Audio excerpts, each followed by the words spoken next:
Welcome back to City Homestead and our repurposed chicken run goat shelter build.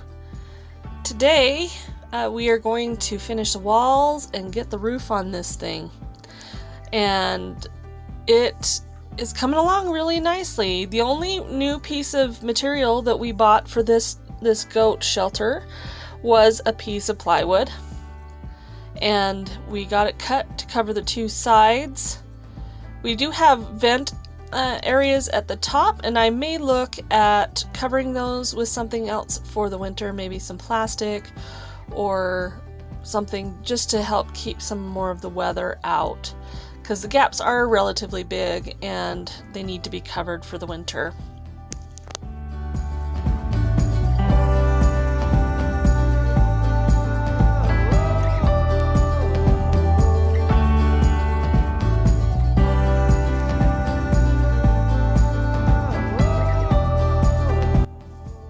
So the way we decided to get this on is that we drilled it onto, or we screwed it onto the one side, and then we took our saw and we sawed off what we didn't need, and then we took what was left and put it over on the other side.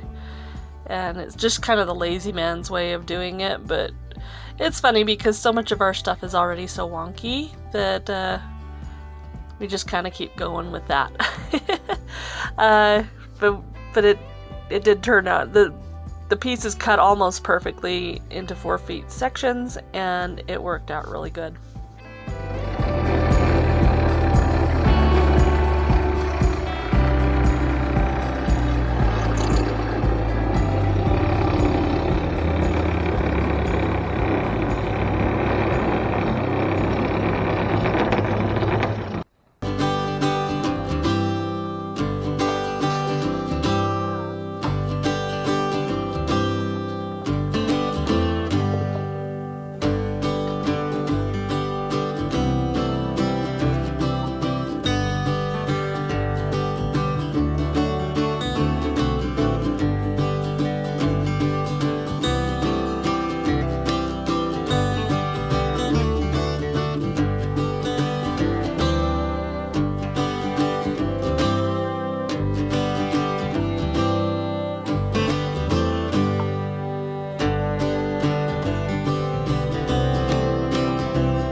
We got the shelter in position, and we have the second side wall up.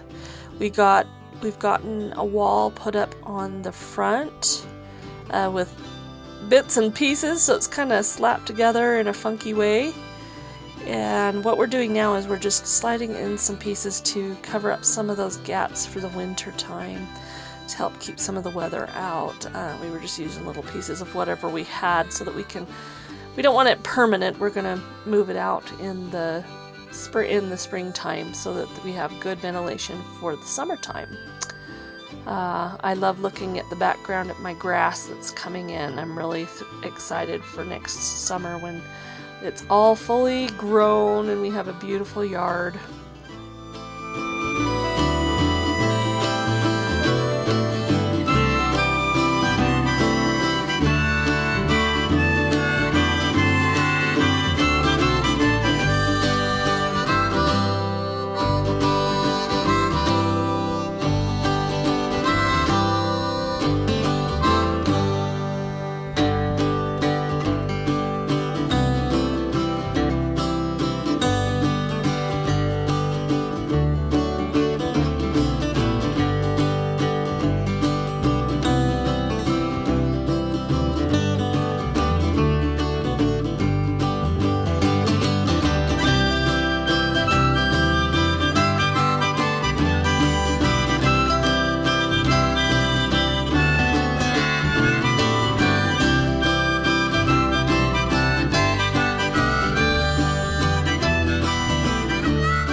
So not too long ago, we bought my daughter a new bed frame, and that meant that we could change out the bed that my son was on.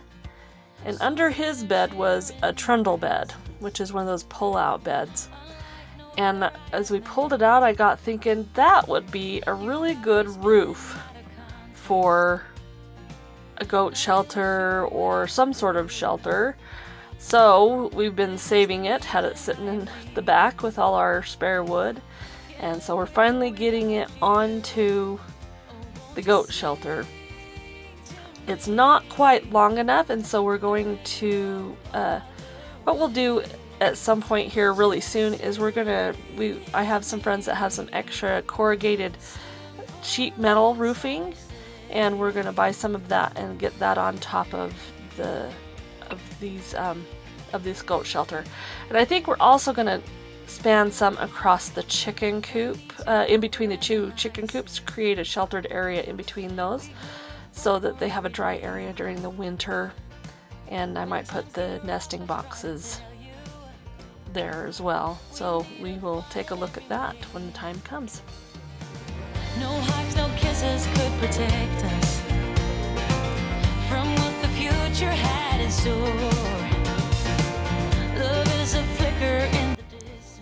When you're repurposing materials, there isn't necessarily a set in stone plan. And so as we got this up on there, we had to decide, okay, does it need to be, which way should the ends be, because there were two different depths. And also, you know, we had the extra, so we were talking about how we needed to address that issue as well.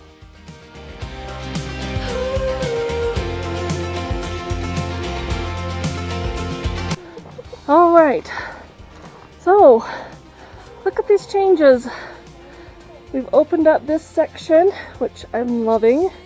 The chickens have been digging through the sand, and we've got our goat barn. It's not completely complete. I'm going to get some pieces of metal from a friend who's got some extra, and we're going to put a metal roof and maybe a little bit of metal on the sides as well. So, but it opens it up, and I can put a couple more goats in here, or all the girl goats maybe, and put those little boys back over on the other side. I don't know. So maybe we can get my chickens to lay eggs again.